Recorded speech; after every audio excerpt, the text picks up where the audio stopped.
औज़ुबिल्लाहिमिनश्शैतानिर्रजीम बिस्मिल्लाहिर्रहमानिर्रहीम। अस्सलामुअलैकुम to my all viewers. उम्मीद करती हूँ आप सब खैरियत से होंगे और अल्लाह पाक आप लोगों को जहाँ कहीं भी रखे अपनी अमान में रखे, अपनी सलामती में रखे और इस दुनिया में अपने सिवा किसी का मोहताज ना करे। आमीन सुम्मा आमीन। क्लास 6 की इंग्लिश है और इसका है chapter number 12, uncle पॉजर Hanks a picture. मैंने तमाम जो है वो इसकी एक्सरसाइजेज डन करवा दी हैं अपनी तमाम प्रीवियस वीडियोस में।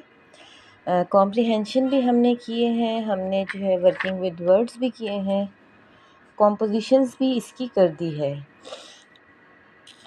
मुझे जो है वो कमेंट आया था कि मैम आपने जो है वो इसका स्कूल में हमें प्रेजेंटेशन रेडी करनी है, तो आप हमें इसकी एक्सरसाइज नंबर डी है वो भी करवा दें।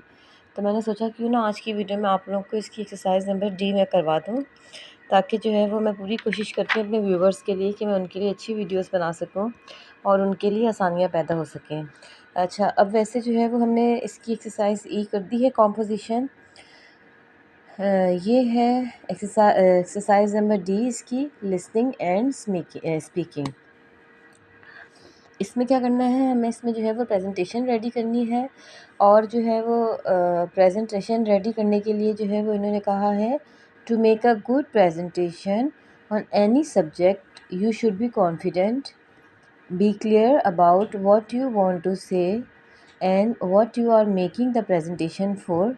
वो कहते हैं कि आपने जब भी कोई प्रेजेंटेशन बनानी है तो उसको जो है वो अपने एक टॉपिक को लेकर आपने बहुत ज़्यादा कॉन्फिडेंट होना चाहिए कि आप जो चीज़ डिक्लेयर करना चाह रहे हैं वो बिल्कुल ऑथेंटिक है। अब वो क्या कहते हैं कि स्ट्रक्चरिंग योर प्रेजेंटेशन कि आपकी जो प्रेजेंटेशन है वो कैसे होनी चाहिए, उन्होंने यहाँ पर भी आपको ब्रीफ कर दिया है। अ शॉर्ट इंट्रोडक्शन देना है, welcome, introduce subject, explain structure, the presentation itself और अ शॉर्ट कंक्लूजन। तो आपने जो है मतलब सबसे पहले आपको इंट्रो देना है उस टॉपिक का, फिर उसके बाद जो है वो आपने बताया है कि बताना है कि आप किस सब्जेक्ट के बारे में आप क्या बात कर रहे हैं, आपका टॉपिक क्या है।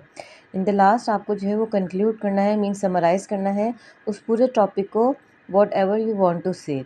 रिमेंबर क्या कहते हैं वो, make notes and refer to them but do not read out a whole speech, this is a boring, practice your speech. अब वो कहते हैं कि ये बात भी याद रखिएगा कि छोटे छोटे पॉइंट्स में, नोट्स में आपने जो है वो अपनी उसको स्पीच को डिलीवर करना है ताकि वो बोरिंग ना लगे और अच्छे से आपने अपनी जो स्पीच है उसकी प्रैक्टिस करनी है। अब वो कह रहे हैं now choose one of the topics, make some notes and give a short presentation to the class. ये आपकी क्लास प्रेजेंटेशन है, वैसे तो ये काम एक्सरसाइज जो है वो करने की नहीं है, बुक वर्क नहीं है, चूँकि रिक्वेस्ट आई है तो इस वजह से मैं आप लोग को ये करवा रही हूँ। अब वो कह रहे हैं कि इन्होंने हमें टॉपिक्स दिए हैं, how to recycle, how to prepare for exams, taking care of pets, exercising is good for you और हाउस क्लीनिंग। इन्होंने ये हमें सिंपल में दिए हैं, मोर डिफ़िकल्ट में दिए हैं, are more depends on the weather, people are not always as they seem, practice makes perfect, telling lies is something permissible. तो यहाँ पर जो है यहाँ से मैं एक टॉपिक चूज़ करने लगी हूँ। मैंने जो टॉपिक चूज़ किया है वो है that is about house cleaning. ठीक है, आपको जो इजी लगे, जो कन्वीनियंट लगे तो आप उसको पिक कर सकते हैं। आपने सबसे पहले जो है वो हेडिंग देनी है हाउस क्लीनिंग की। ठीक है, और चूँकि ये आपका जो है वो एक वर्बली वर्क है, आपकी एक प्रैक्टिस है, आपकी एक स्पीच है, तो आपने जो है वो इसको स्पीच के तौर पर करना है। मैं जस्ट आपको लिखवा रही हूँ। ठीक है, सबसे पहले आता है हाउस क्लीनिंग। हाउस क्लीनिंग में जो है वो आपने स्टार्ट कैसे करना है, आपने जैसे उन्होंने बताया था, मैं इंट्रो देना है that cleanliness is an excellent habit, it is taught to us by our parents, teachers and elders. There is also famous proverb saying cleanliness is next to godliness. We must keep our environment clean. We should keep our environment clean. We should keep dirtiness away as it has terrible effect on our health. Also, we should not litter it at home, school, parks, etc. Cleanliness is a habit of maintaining our body, home and surroundings. Neat and clean. It is an essential required to live. यहाँ हमने जो है वो इसको short सा पहले हमने इसका एक इंट्रो दिया है, इसके बाद जो है वो हमने सेंटर में इसको जो है वो हम समराइज़ कर रहे हैं, सेंटर में जो है वो हम इसको टॉपिक को अपने डिक्लेयर कर रहे हैं कि हम जो है वो इसमें कहना क्या चाह रहे हैं. In the last what we have to do, we have to summarise it that healthy life.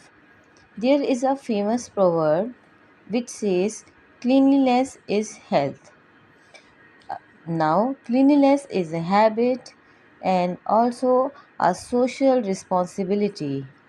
The aim of the mission was to encourage people for personal cleanliness as well as for cleaning of environment. यहाँ हमने इसको जो है वो summarise कर दिया है कि जो है वो हमारे लिए सफाई क्यों ज़रूरी है, और सफाई वैसे भी हमारे हुज़ूर पाक सल्लल्लाहु अलैहि वसल्लम का भी फरमान है कि सफाई निस्फ़ ईमान है, मतलब जहाँ पर सफाई होती है वहाँ पर आपका आधा ईमान होता है. तो मैं कोशिश करती हूँ कि आप लोगों के लिए अच्छी अच्छी वीडियोज़ रेडी कर दूँ, एज़ पर डिमांडिंग आप लोगों की जो भी बात हो मैं उसको फुलफ़िल कर दूँ. अपना बहुत सारा ख्याल रखिएगा और मुझे भी अपने ख़ास दुआओं में याद रखिएगा. इंशाअल्लाह ताला नेक्स्ट वीडियो में हम जो हमारा चैप्टर्स चल रहा है उसी को कंटिन्यू करेंगे. तब तक के लिए आप भी अपना ख्याल रखिएगा. अल्लाह हाफ़िज़.